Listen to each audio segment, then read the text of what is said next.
Alrighty. Please don't make fun of me. Stop it. All right. Welcome back to PH.d TV. I have this clip because I have a buddy of mine. God, that was bad. This is why I edit mine the same ways. Have you seen any of mine? How there's like sporadic cuts? That's why, because I'll mess up. Well. Thank you. Welcome back to PH.d TV. I am not having this attached because I have a buddy of mine here with me, and today we're going to have a review, first reaction of Casino Royale. No, come over here. Come over here.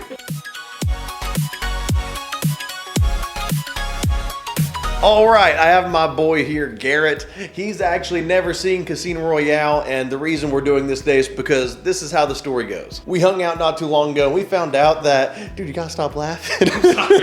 And we found out that we had not seen each other's favorite movies. So this is actually gonna be a two-parter. Part one is going to be Casino Royale, and the next one is going to be... Ready Player One. Just in case that was really blown out. like right here. I'm over here talking like this, and you're like, Ready Player One. It's like... Let's go in the bird. Ready Player One. Which, of course, is directed by Steven Spielberg. I have not seen it, and I think everyone else in the boys group has seen it except me. So we're going to do a double feature today, but 2 videos grand total. But something we're going to do as well is I'm going to tell him why I enjoy Casino Royale. So when he's watching it, he can maybe try to appreciate it in ways that I appreciate. And the same thing goes for how he's going to tell me for that video on Ready Player One, what he appreciates about the movie. So while I'm watching it, I am preparing myself to enjoy it up front in the instances of how he likes it. So with that being said, before I go further, you know this is a James Bond movie, and you said you've seen Skyfall, I think, but of course, Skyfall is one of the better ones, but it's also one of the ones where if you don't know the tropes or you don't know the James Bond isms, it's a pretty standard action movie as well as just a standard James Bond flick. But what do you anticipate first and foremost with Casino Royale? Casino Royale, just from what I know about James Bond, I know there's going to be a lot of class and a lot of action. But other than that, I'm leaving it completely open and in the air as to what my perception of this is going to be. I'm very much so ready for anything, really. Word. All right, so the reasons I enjoy Casino Royale is mainly to the fact that it has a little bit of everything for me for what I like personally. So like an example, it has the clothes, has the watches, beautiful women, wonderful cars. You also have things like playing games like poker, card games. The locations are awesome. I think in this one you go to Montenegro. Is that how you pronounce it? Montenegro? Montenegro? Montenegro. I think so. You also have Madagascar, the Bahamas, and dude, again, it's not even just the clothes and the tuxedos, but it's just a lifestyle that it's not only just a good action movie, but anything and everywhere and anything that he dresses in, I kind of just want to emulate that. So for me, it's just, it's a lifestyle movie as much as it is just an action flick. But with that being said, we're going to go watch Casino Royale. We'll be back here in a bit.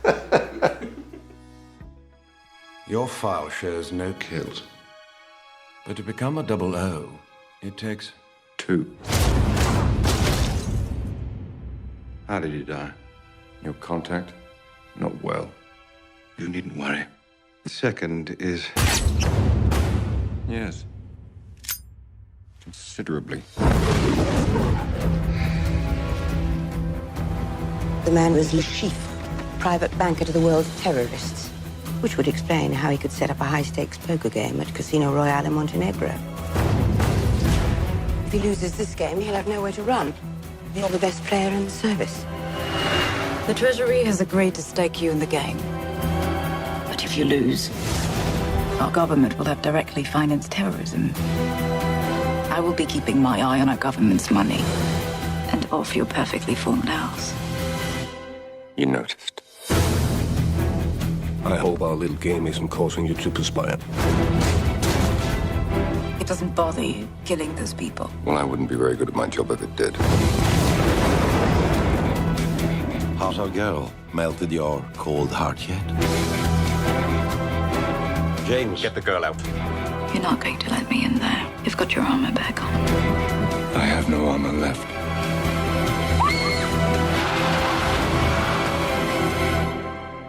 You've stripped it from me. Whatever is left of me. Whatever I am.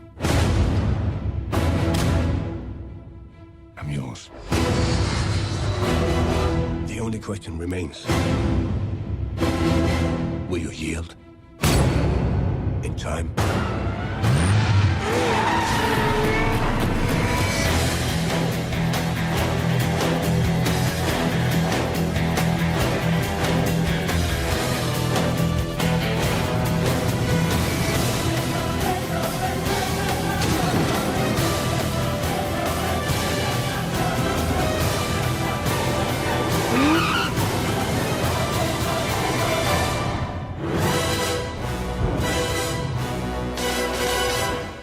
right, so we actually just finished watching Casino Royale right there on that TV that's not in camera, but that was his first watching of Casino Royale and really his first James Bond movie. Again, he saw Skyfall, but Skyfall is really for the masses James Bond film, whereas this is more of the true fan, true Bond type film. So Garrett, I have a few questions for you. I just got 5 of them. Bear with me here. All right.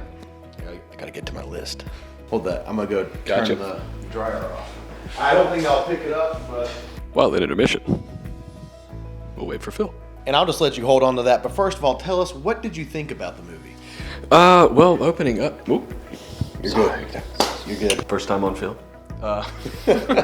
Opening up, I have to say, I didn't know what to expect. You know, like growing up with it, I was familiar with an old James Bond, right, but I never really fully watched them. So to start with a newer movie that kind of begins in the beginning, right, it was a very interesting feel, especially for getting that homage to the old series and the old movies with the intro in that noir kind of setting. Right. Sorry, my phone just went off. My bad, y'all.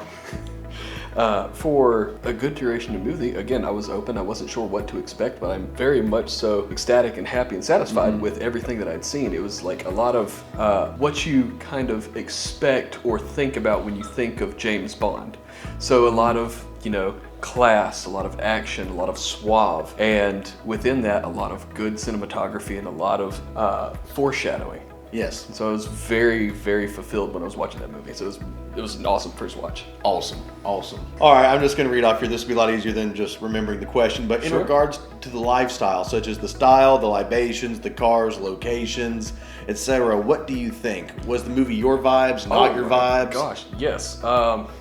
Me and my wife have very much so gotten into traveling in these past years. So seeing all of these locations, especially in an action and like a class setting. You actually said you went to one of the places they filmed here. Yes, we actually were in Nassau. Not when the film was playing, but it was cool to see that a lot of what the film took place in was real world setting, and so it in a way became relatable in terms of that aspect. Right, I even said that too, because when they went to, I think it was Nassau, the Ocean Club, that's an actual place you can visit. And I've mentioned that before, is that's one thing, because you watch the Avengers movies, you watch like Batman movies, but when you go to New York, it's not nearly as glamorous as Marvel makes it, from what I understand. Have not been there myself, but, and you know, Batman Gotham does not exist, whereas you watch these movies, you can go to these places. You can go and play as if to a degree, and I hate to say play, because I kind of say this, bear with me. If you do like a Batman, it's cosplay. You dress up as Batman, it's cosplay. Whereas if you want to look, you know, stellar in a polo and some khakis or just something of that style like Bond, you're not really cosplaying. You're more lifestyle choosing that style. And same thing with the location she goes to. So that's really cool that as you're watching, you're just familiar with it to begin with. Yes. It's a very, I mean, obviously, you know, to be James Bond is quite different than to live the style of James Bond. Right. But it's a wonderful aesthetic to know that you can live that lifestyle or have something quite similar and go to these places and feel that same energy in real life. Especially it real worlds it. It real worlds it. Yes. All right. And what did you think of James Bond as a character? Obviously, he's a film and literary icon, but this is perhaps your first real taste of Bond while paying attention to all the things that make him who he is. What did you think of the character? The character of James Bond, especially, oh my goodness, what is the actor's name? Daniel Craig. Daniel Craig, his character as Bond was definitely layered, per se. As Shrek would say, ogres are like onions, but in this case, James Bond was like an onion in terms of peeling James back Bond all of the Shrek. parts of him. James Bond is Shrek. James Bond is Shrek, you heard it here first. But you've got this action packed, you know, man who's ready for anything, this athletic build. He's not, you know, a superhuman. He's just not this like cut edge man. He's human. You've got this part of him that's this suave, quick-witted, classical man that likes the finer things in life. And that's like surface level. Yes, and that's just the surface that you get when you first see him. Yes. But you also get, later on in the film, say, you know, you've got this person that he's become connected to, and they've just gone through this traumatic experience together. For instance, when his counterpart, she's crying in the shower after this huge fight downstairs, and she does not know how to deal with this trauma that she can't unpack it. and he sees that, and you kind of see it in this close-up in his face. And you see it in his expression, in his eyes, and you kind of peel another layer back, and you see the tenderness that he can have, aside from being this agent who's just, cutthroat, he does his job and gets it done. He's also very, very human in knowing that somebody else is hurting, and he wants to, protect or pacify or help this person through it. That he's not just this killing machine. And I'd actually mentioned something after you had said something after that point. You said that makes him so human, he bleeds, like so many action heroes don't. And I even said with this version, Daniel Craig, what makes his a little more different than everyone else's. The other Bonds, though, I love the other Bonds like Pierce Brosnan and Roger Moore. When in 2006, when this came out, this was the first time Bond bled, not like a little trickle of blood or something, but just truly gets out of a fight and his tuxedo shirt's just bloody. So absolutely, I agree with you on that. He's more human in this example in performance. Right. All right, and what are some moments in this movie that stood out to you? Like specifically, like if you were to go home to your wife and say, hey, I watched this movie, what's 2 or 3 moments that you're going to say, listen up? Oh gosh, you got to start with the intro, because that just kind of puts the preface for all the action and all of the intensity that you expect to see within this movie. You've got the Madagascar Bond. scene? Yes, the Madagascar scene. You've got Bond and his counterpart, who are also looking for this certain specific person that has intel that they need. And you see Bond cool and calm and collected. You also see his counterpart, who's a little bit gung-ho and wants to jump the gun and go for everything. Well, when, pardon my French, but if ish goes down, he's still calm, cool, and collected and knows what he has to do. You've got this intense parkour scene.